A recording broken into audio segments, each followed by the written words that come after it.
A young girl named Alice sits bored by a riverbank, where she suddenly spots a white rabbit with a pocket watch and waistcoat, lamenting that he is late. The surprised Alice follows him down a rabbit hole, which sends her down a lengthy plummet but to a safe landing. Inside a room with a table, she finds a key to a tiny door, beyond which is a beautiful garden.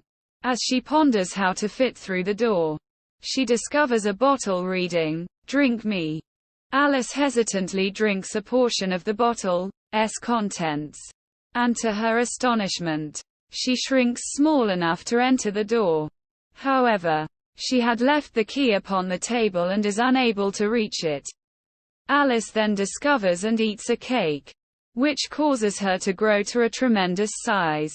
As the unhappy Alice bursts into tears, the passing white rabbit flees in a panic, dropping a fan and pair of gloves. Alice uses the fan for herself, which causes her to shrink once more and leaves her swimming in a pool of her own tears. Within the pool, Alice meets a variety of animals and birds, who convene on a bank and engage in a caucus race to dry themselves. Following the end of the race, Alice inadvertently frightens the animals away by discussing her cat. The white rabbit appears in search of the gloves and fan, mistaking Alice for his maidservant. The white rabbit orders Alice to go into his house and retrieve them. Alice finds another bottle and drinks from it, which causes her to grow to such an extent that she gets stuck within the house. The white rabbit and his neighbors attempt several methods to extract her, eventually taking to hurling pebbles that turn into small cakes. Alice eats one and shrinks herself, allowing her to flee into the forest. She meets a caterpillar seated on a mushroom and smoking a hookah. Amidst the caterpillar's questioning, Alice begins to admit to her current identity crisis, compounded by her inability to remember a poem.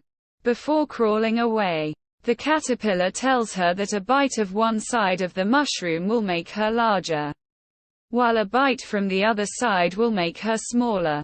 During a period of trial and error, Alice's neck extends between the treetops, frightening a pigeon who mistakes her for a serpent.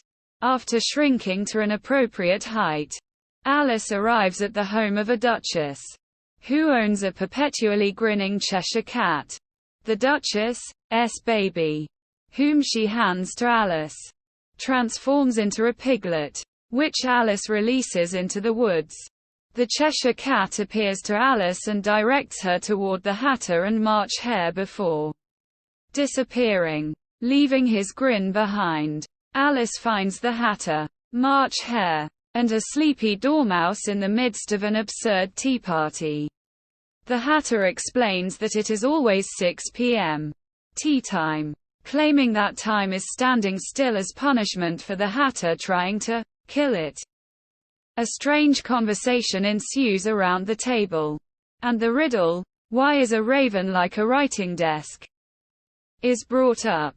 Eventually, Alice impatiently decides to leave, dismissing the affair as the stupidest tea party that she has ever been to.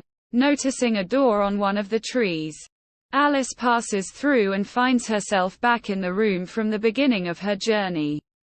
She is able to take the key and use it to open the door to the garden, which turns out to be the croquet court of the Queen of Hearts, whose guard consists of living playing cards.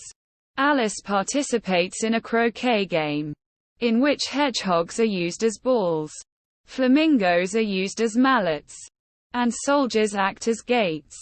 The Queen proves to be short-tempered, and she constantly orders beheadings. When the Cheshire Cat appears as only a head, the Queen orders his beheading, only to be told that such an act is impossible, because the cat belongs to the Duchess. Alice prompts the Queen to release the Duchess from prison to resolve the matter. When the Duchess ruminates on finding morals in everything around her, the Queen dismisses her on the threat of execution. Alice then meets a griffin and a weeping mock turtle, who dance to the lobster quadrille while Alice recites, rather incorrectly, "'Tis the voice of the lobster." The mock turtle sings them, "Beautiful soup," during which the griffin drags Alice away for an impending trial, in which the Knave of Hearts stands accused of stealing the Queen's tarts.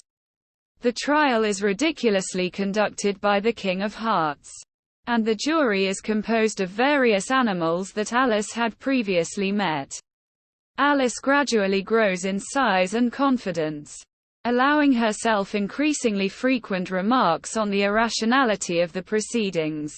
The Queen finally commands Alice's beheading. But Alice scoffs that the Queen's guard is only a pack of cards.